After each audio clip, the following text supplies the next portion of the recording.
The captivating story of Iconoclasts on Nintendo Switch. Here we go.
Of Wormys Playhouse. So for the past couple of weeks, Octopath Traveler has pretty much just taken over the Nintendo Switch. It's a phenomenal game. It's a great callback to retro style video games. I've been playing it non-stop. That is until Iconoclasts for Switch has came out. So for a game to not only take me away from Octopath Traveler just to play it, but for me to even beat the game, that says volume of how great this game Iconoclasts is. Join renegade mechanic Robin and uncover the secrets of a dying planet. Explore a big world filled with interactive puzzles, interesting characters, and menacing bosses in a beautiful platform adventure that tells a personal story about faith, purpose, and the challenge of helping people. Robin just wants to be a mechanic and help people, but without a license, she's a sinner in mother's eyes. Ever since picking up her wrench, the world has been going nuts and she's wanted to bolt it back together. Now penance is raining down on everyone she loves, and one concerned agents are after her. But something big is going on, bigger than droughts of ivory, fuel, and personal conflicts,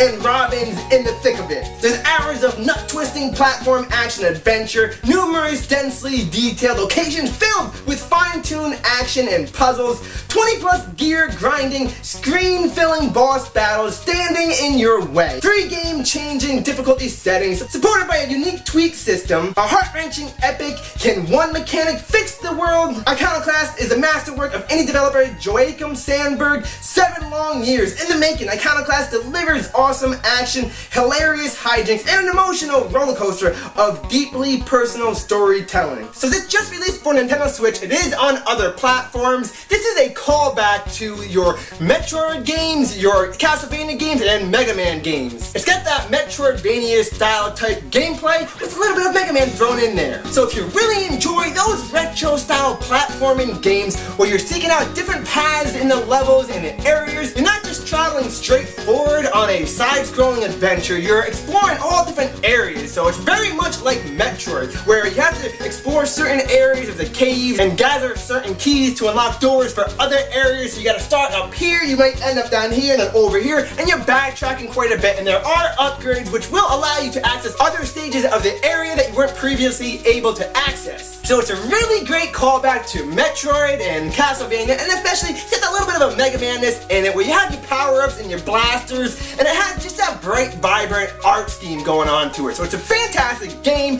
just for that in itself. It is very challenging. It starts off, fairly mediocre, and then as you progress through the game, well, believe me, it gets challenging. And at first I thought, well, I'll just try this out. I'm a big fan of Mega Man and Metroid and Castlevania, so I thought, I'll play it for a little bit and just get some fun out of it. And I'll get back to Octopath Traveler, because that's what I want to play. And I knew it was going to be difficult. I'm not very good at those type of games. I'm not great at Mega Man or Metroid.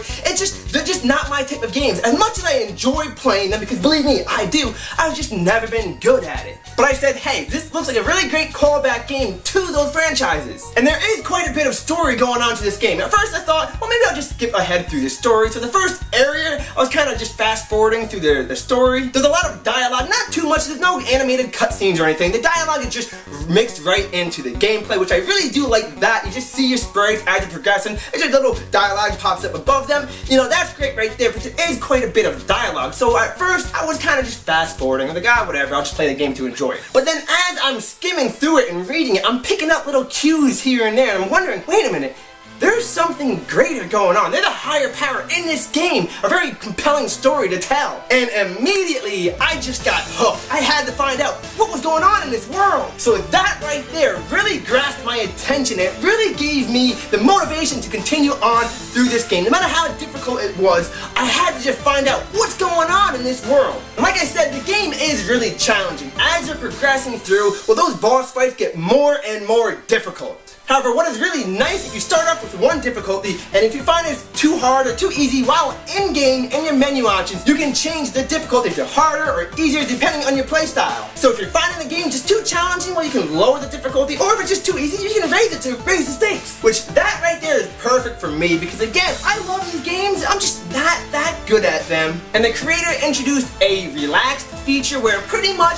I thought that was just going to be like an ultimate easy mode, where maybe you would just take a little bit of health, or the enemies would just take one hit of damage. Well, it turns out the enemies, they take normal amount of damage. Nothing changed with the enemies and the bosses. However, well, guess what? You can't take any damage at all, so you can't die. And at first I thought, well, that kind of just takes all the fun out of it. I tried not to use it because I was progressing pretty well in the game. I was actually doing pretty good. I was surprised at myself. But some of the boss fights just got really challenging and frustrating and just pull your hair out and just, you have to get through it. And that's where I realized, well, you know what, this is kind of good because it's designed for people like myself that just can't progress through these type of games. They're just not good at them. So I was able to find enjoyment in different aspects of this game. For me personally, it wasn't all about being one of those bullet-heavy games where you're constantly dodging bullets, just trying to get your attacks in on the enemies. It was more about progressing through the game, exploring new areas, finding what secrets lies beyond, trying to find all the different treasures and all the nicks and crannies of the areas here, and mainly to discover what that story has to tell, because it is a really intriguing story. It really grasped my attention. There's a lot going on. You start off as this mechanic girl named Red Robin, and you're out on this adventure, and the whole world is on the brink of destruction. Everything is kind of collapsing in on itself. The entire planet is being mined for this ivory element,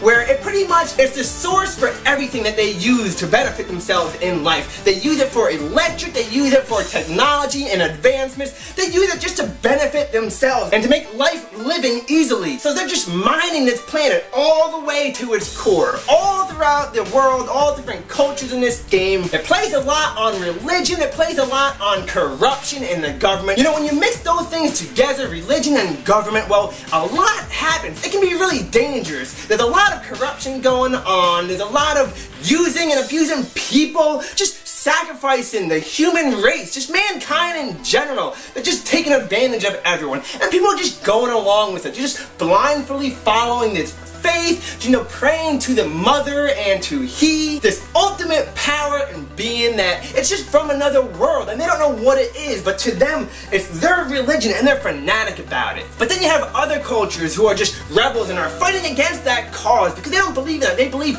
all life has value. Not one person is above or below anyone, no matter how much superiority you think you might have, but you're all created equal, and every life has value. So there's a heavy story going on in this game. You have this corrupted government using this religion to just blindly have everyone follow them, and they're using them for sacrifices and experimentation, and there's a lot of dark things going on. There are some dark secrets that you'll discover. You're like, what is going on? And it's crazy because this could happen. It does play on into real life. It's just amazing. The way the story that this creator was able to tell here, it's phenomenal. It's a fantastic game. It's a really compelling and engaging story. It really gave me the drive to push on through this game because, again, it is a challenging game. And even if you do that relaxed mode where you pretty much just can't die, it still is challenging because you still have to play strategically. There's a lot going on because if you're not strategic enough with your attacks, well, you'll never land a hit on the bosses because some of the bosses,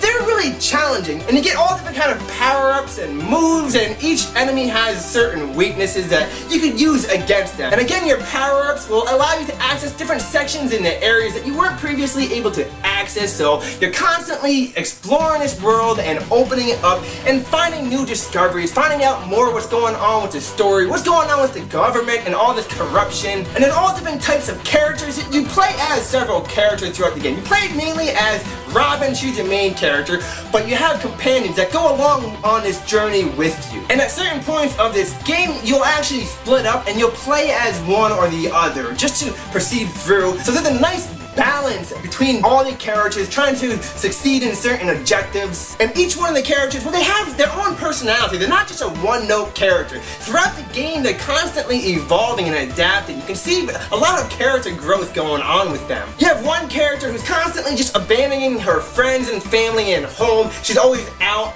trying to figure out what's involved in this world. You have another character constantly questioning himself and his values, all his beliefs.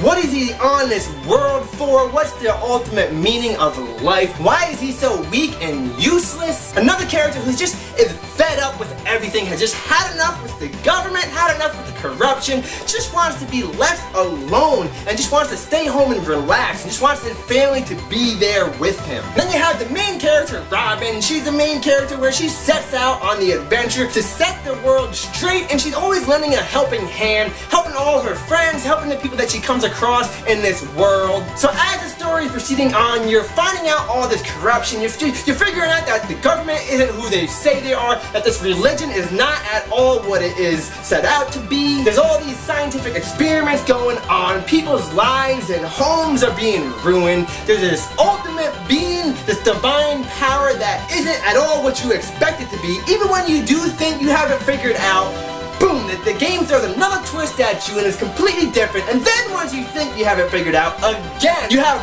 no clue what's going on. There's so many different twists and turns going on. What's going on with this world? What's going on with this ultimate divine power? The entire planet is on the brink of destruction. It's about to cave in and collapse on itself. Everyone is doomed. A couple of flaws in this game. I would say that a lot of the puzzles, they're not really intuitive. I had quite a bit of difficulty just trying to solve these puzzles, how to just progress through the areas, and some of the bosses I couldn't quite figure out just where their weak points were. Some of the game mechanics that were implemented into this game weren't really well implemented entirely, but it was really fun. And the difficulties in this game, it would go from kind of easy to an extreme jump in difficulty, but again, there were different options. You could change it on the fly right there. You could raise the difficulty or lower it, and the relaxed mode was kind of too relaxed. It did kind of take all the consequences out of dying, so you could just powerhouse your way through. You could just stand here and just brute force your way, attacking enemies, and just don't worry about getting hit, because you're not gonna die. But with that comes a different form of enjoyment. You got to appreciate the story, because like I said, I thought I would just pick this game up quickly and just, play a few rounds and put it down.